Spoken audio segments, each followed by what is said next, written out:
क्या इंडिया के vice president Jagdeep Dhankhar को उनकी पोस्ट से हटाया जाने वाला है? जी हां, राज्यसभा में माहौल कुछ तो ऐसा ही लगता है कि राज्यसभा के ऑपोजिशन के सारे मेंबर्स वाइस प्रेसिडेंट या राज्यसभा के चेयरमैन जगदीप धनखड़ के खिलाफ इस तरीके से हो चुके हैं कि शायद वो आने वाले सेशन में वाइस प्रेसिडेंट और राज्यसभा के चेयरमैन के अगेंस्ट 1/4 ऑफ टोटल मेंबर्स की मेजॉरिटी से रिजोल्यूशन लाने वाले हैं और उसके बाद उनके खिलाफ वोटिंग हो सकती है उन्हें पद से हटाने के लिए। तो इस तरीके की सिचुएशन किस तरीके से अचानक से क्रिएट हो चुकी है राज्यसभा में, वाइस प्रेसिडेंट किस तरीके से रिमूव किया जाता है, अगर ये केस हमें प्रैक्टिकली देखने को मिलता है और इसके साथ इसके अलावा और भी जुड़ी चीजों को आज के इस वीडियो में हम डिटेल में और आसान भाषा में जानने की कोशिश करेंगे। Welcome to Chahal academy, this is Anubhav Deepani. तो हाल ही में राज्यसभा में माहौल कुछ इस तरीके से बन रहा है कि यहां पर भारत के वाइस प्रेसिडेंट जगदीप धनखड़ को कॉन्स्टिट्यूशन के आर्टिकल 67 क्लॉज बी का इस्तेमाल करते हुए हटाए जाने की बात चल रही है ऑपोजिशन पार्टीज के बीच में। क्योंकि हाल ही में हमें एक और चीज यहां पर देखने को मिली थी कि राज्यसभा में कांग्रेस के एक बहुत बड़े मेंबर अभिषेक मनु सिंघवी इनका पूरा नाम है, इनकी सीट पर, सीट नंबर 222 ऑफ राज्यसभा में हमें नोटों का बंडल मिला था और यहां पर वाइस प्रेसिडेंट ने सभा में सीधे तौर पर यह कह दिया, क्या यह बंडल आपका है, क्या आपने इसमें किसी भी तरीके का कोई करप्शन किया है? और सीधे तौर पर इनका जो बेसिकली कनेक्शन है वो फॉरेन फंडिंग और एक फॉरेन बिलियनियर जॉर्ज सोरोस से यहां पर कनेक्ट किया गया और इन पे आरोप लगाए गए कांग्रेस के मेंबर पर इनडायरेक्टली डायरेक्टली वाइस प्रेसिडेंट के द्वारा कि आप कहीं ना कहीं यहां पर करप्शन के केसेस में शायद फंसते हुए दिख रहे हैं। और यहां पर ऑपोजिशन पार्टीज ने वाइस प्रेसिडेंट पर दोबारा से यह आरोप लगाया कि वो अपने पद का मिसयूज कर रहे हैं, अपने पोस्ट को गलत तरीके से इस्तेमाल करने की कोशिश कर रहे हैं। तो अब हम लोग यहां पर इस सिचुएशन को और बेहतर तरीके से समझने से पहले थोड़ा वाइस प्रेसिडेंट के बारे में जान लेते हैं। देखिए, अगर हम लोग हायरार्की की बात करते हैं तो वाइस प्रेसिडेंट जो है वो सेकंड हाईएस्ट कॉन्स्टिट्यूशनल अथॉरिटी होते हैं और राज्यसभा में वो बेसिकली चेयरमैन भी होते हैं। और अगर प्रेसिडेंट किसी भी तरीके से अपनी पोस्ट से टेम्पररी अनअवेलेबल हो तो यहां पर जो वाइस प्रेसिडेंट है वो एक्टिंग प्रेसिडेंट बनने का भी काम कर सकते हैं। जो वाइस प्रेसिडेंट होते हैं वो पार्लियामेंट के मेंबर्स के द्वारा ही इलेक्ट किए जाते हैं, यानी लोकसभा और राज्यसभा के मेंबर्स के द्वारा ही इलेक्ट किए जाते हैं, कम से कम 5 साल के टेन्योर के लिए। और यहां पर पूरी तरीके से जो राज्यसभा का डेकोरम होता है उसको मेंटेन करने की जो जिम्मेदारी होती है वाइस प्रेसिडेंट ऑफ इंडिया की होती है in the name of Rajya Sabha chairman. तो अगर हम लोग यहां पर कॉन्स्टिट्यूशनल प्रोविजन देखते हैं तो कॉन्स्टिट्यूशन में आर्टिकल 63 से लेकर आर्टिकल नंबर 71 तक हमें वाइस प्रेसिडेंट के सारे प्रोविजन डिटेल में देखने को मिलते हैं।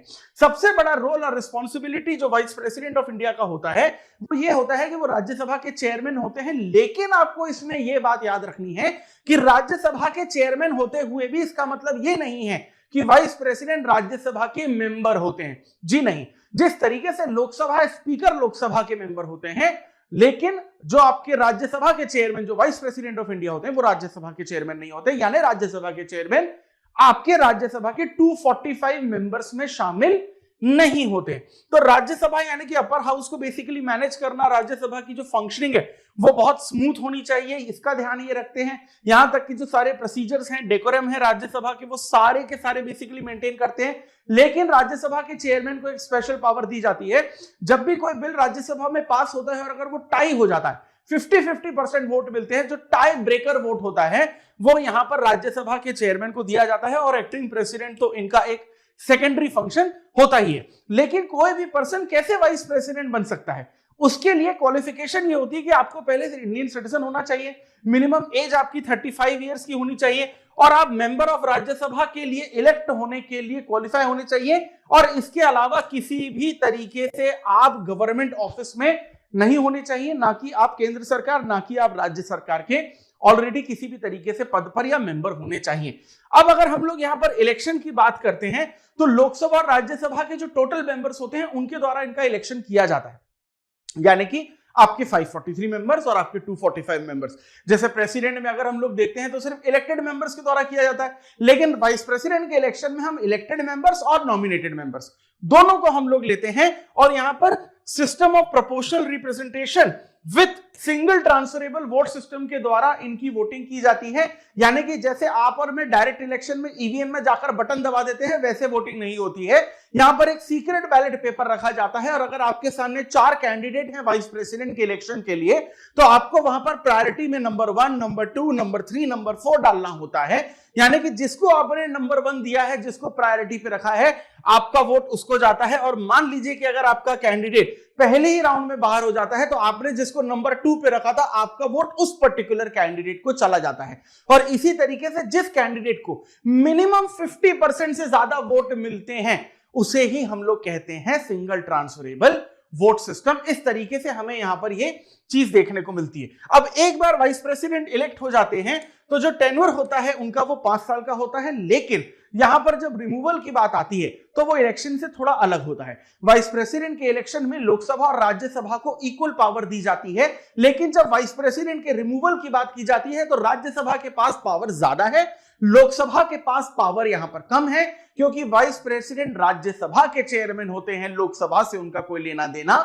नहीं होता। इसलिए रिमूवल में हम यहां पर यह देखते हैं कि रिजोल्यूशन जो पास किया जाता है वो हमेशा राज्यसभा में किया जाता है। उदाहरण के तौर पर अगर आज के वाइस प्रेसिडेंट को हटाने की बात होगी तो जो बेसिकली टोटल मेंबर्स हैं राज्यसभा के, दैट इज 245, उसके 1/4 मेंबर्स यानी 1/4 ऑफ द टोटल मेंबर्स पहले रिजोल्यूशन पास करते हैं और उसके बाद वाइस प्रेसिडेंट ऑफ इंडिया को कम से कम 14 दिन का टाइम दिया जाता है ताकि वो अपना जवाब, अपना पक्ष रख सकें।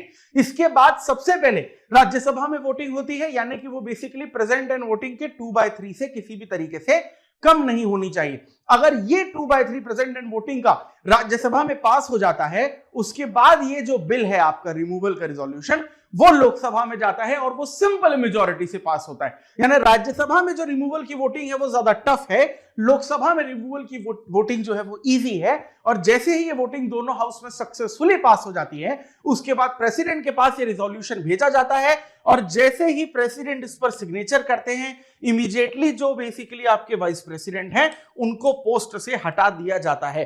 तो क्या आपको लगता है कि जगदीप धनखड़ के खिलाफ जो इस तरीके का भी माहौल बना हुआ है आपकी ऑपोजिशन इंडिया ब्लॉक में, क्या यहां पर जगदीप धनखड़ का रिमूवल होगा? आपका क्या मानना है, या फिर यहां पर एक थोड़ी सी एक्सटेंडेड सिचुएशन बनाने की कोशिश की जा रही है?